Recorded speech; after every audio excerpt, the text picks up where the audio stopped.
All right, guys. Today we're jumping into Jonah chapter 1, verses 4 and 5, and we're going to look at a lie that we often tell ourselves, right? My disobedience is only about me. But Jonah's story shows us this is simply not true.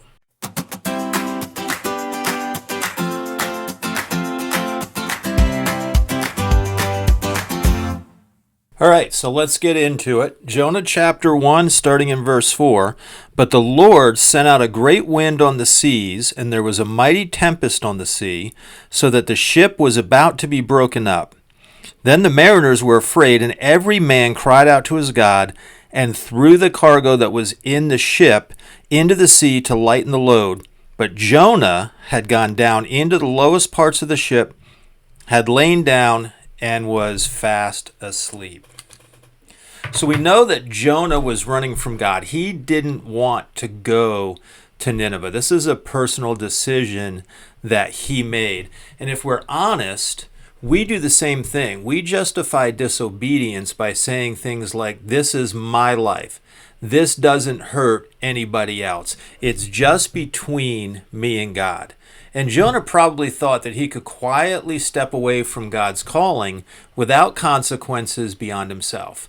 But the storm tells a different story. When the storm came, it didn't just affect Jonah. It affected everyone on that ship. The sailors were terrified. They're throwing their cargo, their livelihood, overboard. It's literally being tossed into the sea.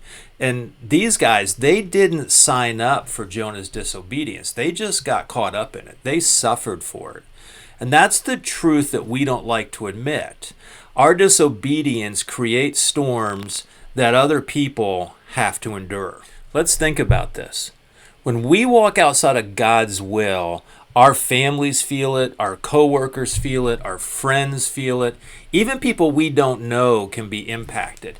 You may want to think that I'm the only one making this choice, and so it only affects me. But the reality is, you're not the only one experiencing the consequences. Jonah actually was asleep in the storm while everyone else was fighting for their lives. And that might really be the most convicting part, right? Jonah's asleep. Everybody else is fighting for their lives. And, sometimes we become numb or unaware of the damage that our disobedience is causing. We disconnect. We ignore it, we justify it, we make up excuses, and meanwhile, the people around us are carrying the weight of a storm that they didn't create. So let's ask this question. Where in your life are you saying this only affects me, right? Maybe it's a decision that God's been speaking to you about, a step of obedience that you've been avoiding, a pattern that you've been excusing. What if your obedience isn't just about you, but about protecting the people around you? Jonah's story reminds us disobedience is never isolated, and neither is obedience. When you say yes to God, you're not just changing your life. You're changing the lives of the people connected to you.